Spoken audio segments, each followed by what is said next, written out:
Olá, amigos da Leandro Storber, sou Thiago Bizzi e esse é o Farol LS referente ao pregão do dia 12 de novembro de 2015, quinta-feira. Vamos às movimentações dos nossos mercados e também lá do mercado lá de fora, né, pelo menos dos índices. Temos aí o índice Bovespa ontem, né, o índice Bovespa confirmou uma expectativa altista, acionando esse Doji, Dragonfly Doji, testando uma zona de cataclismo, né? O mercado ontem então fechou em cima da média móvel de 21 períodos, que poderia gerar aí algum obstáculo para o movimento de preço. De fato gerou, a gente teve uma quedinha de 0,39 num dia de movimentação extremamente errática do nosso mercado, né? O candle que a gente tem aqui é um candle preto, tem mais uma conotação de indecisão e não chega a ser um ponto bom para se pensar em vendas, mesmo que o mercado perca a mínima de hoje, do pregão de sexta-feira. Tá? É mais interessante buscar o rompimento dessa zona de suporte do que um trade curto de correção aqui. Mas de qualquer forma, o mercado está num ponto meio neutro.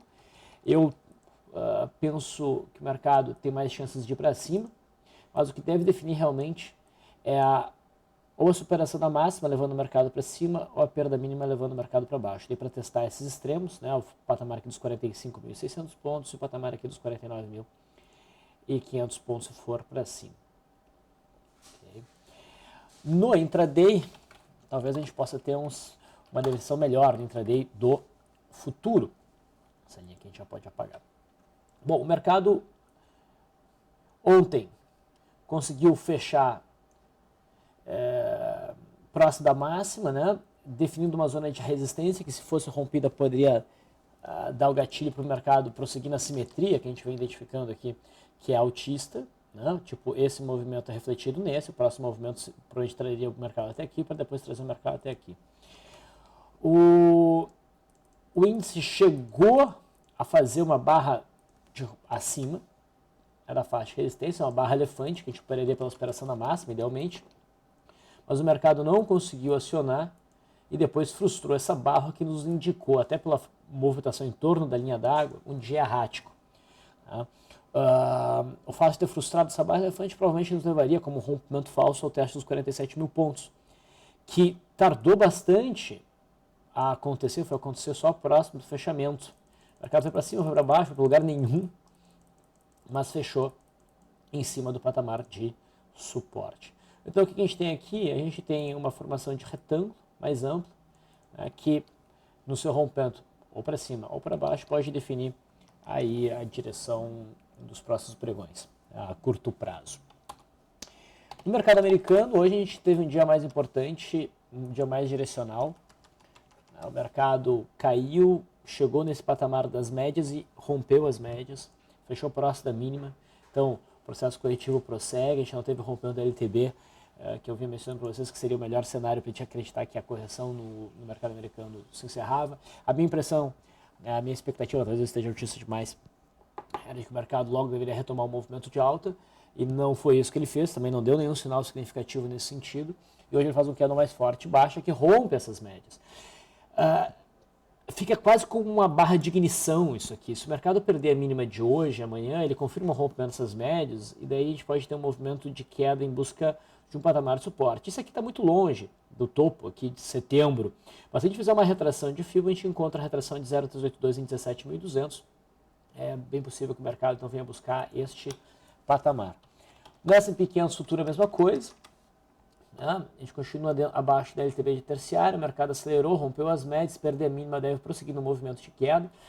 Daí aqui a gente tem uma zona mais próxima de suporte, na retração de 0,382 em 2015 e no ponto crítico de resistência do topo de setembro em 1997. Então essa seria uma região de alvo provavelmente para os preços. Tá? A minha impressão é que o mercado americano vai prosseguir nesse movimento corretivo. No dólar, ele esboçou um movimento altista, mas perdeu força no finalzinho do pregão, nem no finalzinho, né? Logo no início da tarde, mostrando que ele está fraco, e mesmo a gente não tendo rompimento dessa zona de suporte, acho que essa zona vai ser rompida. Tá? A gente ainda opera abaixo da LTB e abaixo deste que era o ponto crítico de suporte que vem aqui do dia 9. A gente já pode até ajustar para cá, não tem problema.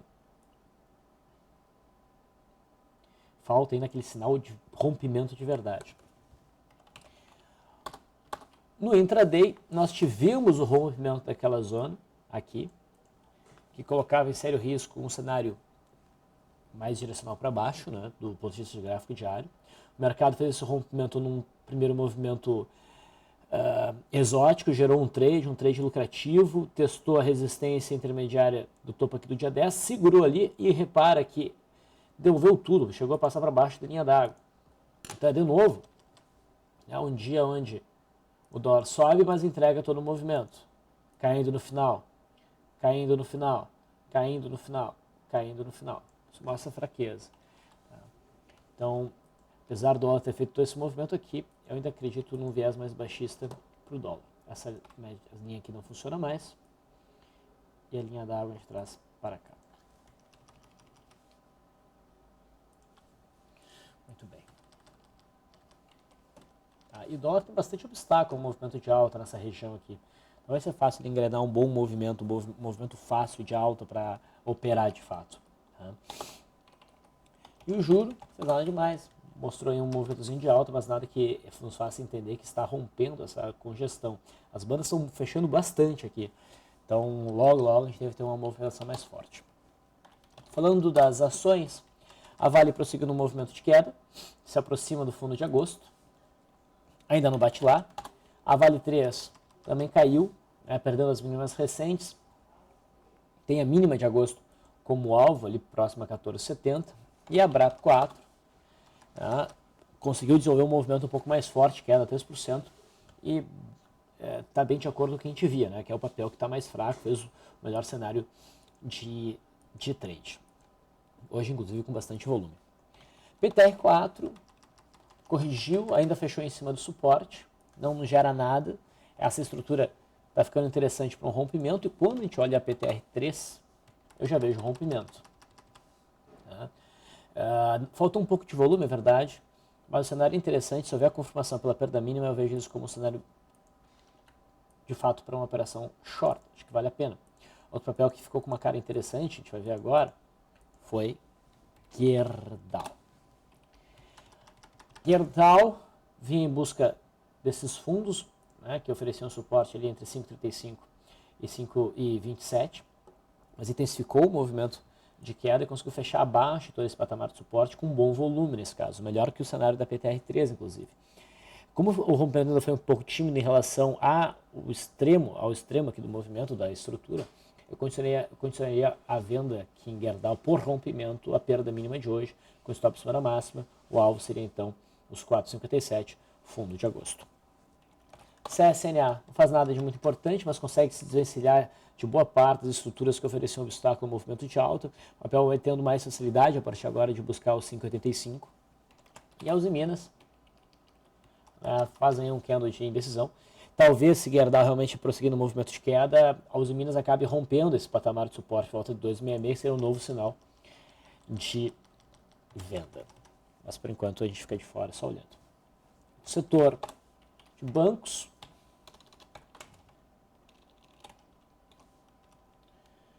O Bradesco balançou, mas não mudou o cenário, continua dentro dessa congestão. A gente aguarda ou o rompimento desse suporte ou o rompimento dessa resistência. Itaú sendo o papel mais forte, opera, um pouco balançou, não perdeu nenhuma mínima, segue próxima à resistência intermediária de 28,70, quando a gente aguarda rompimento. E o Banco do Brasil está numa movimentação um pouco esquisita. Agora começa a desenhar mais claramente um suportezinho aqui por volta dos 16,80. Rompimento de suporte jogaria o papel provavelmente para os 15,40. O rompimento da resistência de 8,50 abrir espaço para o papel buscar a média móvel de 200. Por enquanto, não temos uma sinalização. Em relação a outros papéis, não tem muita coisa interessante no mercado hoje. Tá? Então, finalmente teremos um farol bem curto. O boi gordo havia chamado a atenção para uma venda aqui. Ele fez um processo de pullback meio sacana, teria estopado pela superação dessa máxima, mas ficou com uma cara ainda de processo de pullback. A perda mínima hoje levou um candle mais forte de queda e está agora com uma cara ainda mais clara de rompimento dessa congestão para baixo, tá? Tendo entrado bastante volume. Então, gera novamente um cenário de venda. Simetricamente, a gente pode esperar uma correção, talvez em busca aqui do 142. Tá? Banrisul, acho que vale a pena comentar. A gente havia mencionado que Banrisul havia definido um rompimento falso, a perda mínima de ontem abria espaço para vendas. Ela acionou essa venda, repare que o volume é grande, e provavelmente o papel vai continuar um movimento de queda em busca dos 5,57. Inclusive, hoje tendo gerado um day trade que a gente operou no rompimento da linha d'água através de uma barra elefante. Não foi uma operação muito lucrativa, mas conseguiu oferecer aí algo próximo a 1,5%. CSMG3 vai demonstrando força. Lembra que a gente tinha esse problema da média móvel de 200, ela segurou os preços um pouco e agora o mercado consegue ir para cima da média móvel de 200 com uma crescente volume. A superação da massa, esse candle aqui, confirma o rompimento da média móvel de 200 e daí simetricamente a gente tem um espaço muito bom para alto, o papel que teria resistência importante somente lá na zona dos 20,40. E outro papel que chama atenção para um possível trade, mas que é um papel mais tosqueira, é Reside. Reside rompe esse fundinho anterior em 0,89 mais ou menos, isso depois de andar um pouco de lado. O candle hoje é forte, tem bom volume, consegue abrir as bandas, abrir a banda inferior. Tem boas chances desse papel dar uma boa puxada para baixo. Lembrando, né, que Reside está dentro daquele processo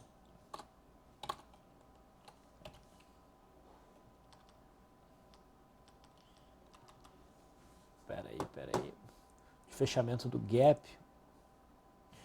Não, já fechou completamente esse gap aqui. Eu não tinha dado por conta que o gap já havia sido fechado.